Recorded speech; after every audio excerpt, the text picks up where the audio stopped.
नमस्कार भक्तजन। आध्यात्मिक कहानी की इस कड़ी में प्रस्तुत है दुख का कारण। एक व्यापारी था जो अपने लड़के से अपने प्राणों से ज्यादा प्यार करता था। वह लड़का उसकी आंखों का तारा था। वह अपने लड़के को देखकर ही जीता था। जब तक वो अपने लड़के को देख न ले उसे चैन नहीं मिलता था। वो लड़का ही उसकी खुशियों का कारण था। एक दिन दुर्भाग्य से लड़का अचानक बीमार हो गया।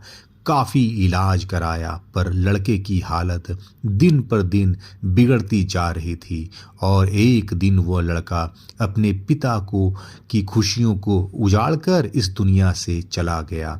वो व्यापारी इस सदमे को सह न सका और पागल सा हो गया। एक दिन वे घूमता हुआ श्रीवस्ती नामक स्थान पर पहुंचा। उस समय श्रीवस्ती के जेतवन में भगवान गौतम बुद्ध रहते थे। वे दुखी व्यापारी भी भगवान बुद्ध के दर्शन करने हेतु पहुंचा। बुद्ध को प्रणाम कर वह एक कोने में बैठ गया। गौतम बुद्ध ने उसकी ओर देखा और बोले, तेरी इंद्रियां कुछ चंचल मालूम पड़ती है, तू बहुत दुखी है। वो व्यक्ति बोला, महाराज, मेरा प्यारा इकलौता बेटा मेरे सुख का कारण मेरी इस सुख की दुनिया को उजाड़कर इस दुनिया से चला गया। उसके दुख से मैं अपनी सुध बुध खो बैठा हूँ और यहाँ वहाँ घूमता रहता हूँ। भगवान बुद्ध ने कहा, इस संसार में दुख, शोक और सभी प्रकार की विपत्तियां आपकी अपनी प्यारी वस्तुओं द्वारा पैदा होती है।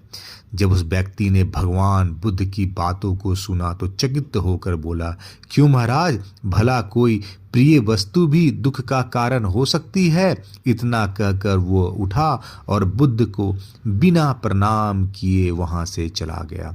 कुछ दूर चलते चलते उसे कुछ जुआरी दिखे जो जुआ खेल रहे थे। वे व्यक्ति उन जुआरियों से निंदा करते हुए बोला, सुनो, गौतम को देखो, वे कहते हैं इस संसार में सभी प्रिय वस्तुएं दुख का कारण होती है। दुनिया में जितने भी शोक और विपत्तियां हैं वो अपनी प्रिय वस्तुओं के कारण ही है। मुझे तो उनकी बात पर बिल्कुल भी विश्वास नहीं है। सभी जुआरी उसकी बात सुनकर हंसे और उनमें से एक बोला, तुम सही कह रहे हो। प्यारी वस्तुएं तो सुख और आनंद के लिए हैं। उनमें दुख और शोक की कल्पना करना तो मूर्खता वाली बात है। जुआरियों को अपनी बात का समर्थन करते देख वे व्यापारी बहुत खुश हो गया। बस वो समझ गया कि वह ठीक है और गौतम बुद्ध गलत। अब तो सबसे जाकर गौतम बुद्ध की बुराई करता। यह बात पूरे नगर में फैल गई। उस नगर का राजा प्रसेनजित के कानों तक भी वह बात पहुंच गई। उस राजा को भी गौतम बुद्ध की बात सही नहीं लगी। उसने कई विद्वानों से इस बात पर चर्चा की पर सभी ने कहा, ऐसा नहीं हो सकता। भला कोई प्रिय चीज दुख का कारण कैसे हो सकती है? जब यह बात रानी ने सुनी तो उसने राजा से कहा, महाराज, यदि गौतम बुद्ध ने यह बात कही है तो निश्चय ही यह सही होगी। रानी की बात सुनकर राजा क्रोधित स्वर में बोला, गौतम जो भी कहता है तू बस उसकी बात का गुणगान ही किया कर। ये सब तेरा भ्रम है। तुझे एक भ्रम के रास्ते पर जानबूझकर भटकते हुए देखकर मेरी आंखें जली जा रही है। जा, हट जा यहाँ से।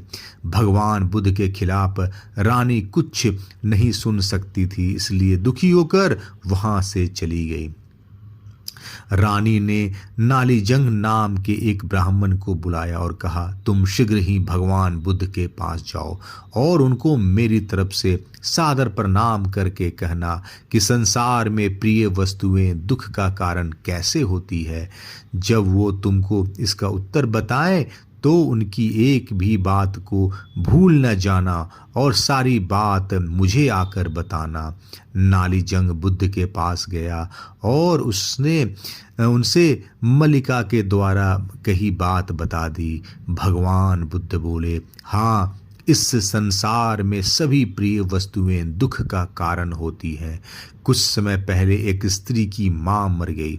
वह स्त्री अपनी माँ के वियोग में इतनी दुखी हो गई कि उसका अपने शरीर का भी ख्याल नहीं रहा।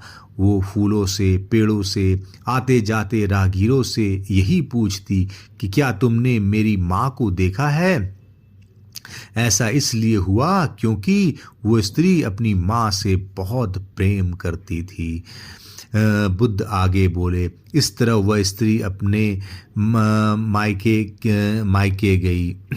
उसके भाई उसकी शादी किसी दूसरे से कराना चाहते थे और उस स्त्री को मजबूर कर रहे थे, पर वो स्त्री अपने पति से बहुत प्यार करती थी और उसका पति भी।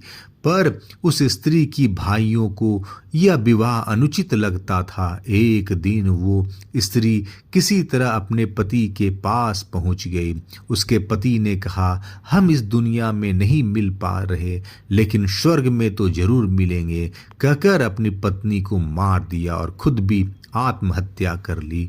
नालीजंग बुद्ध की सभी बातें को सुनकर और बुद्ध की आज्ञा लेकर रानी के पास पहुंचा और उन्हें सारी बात बताई।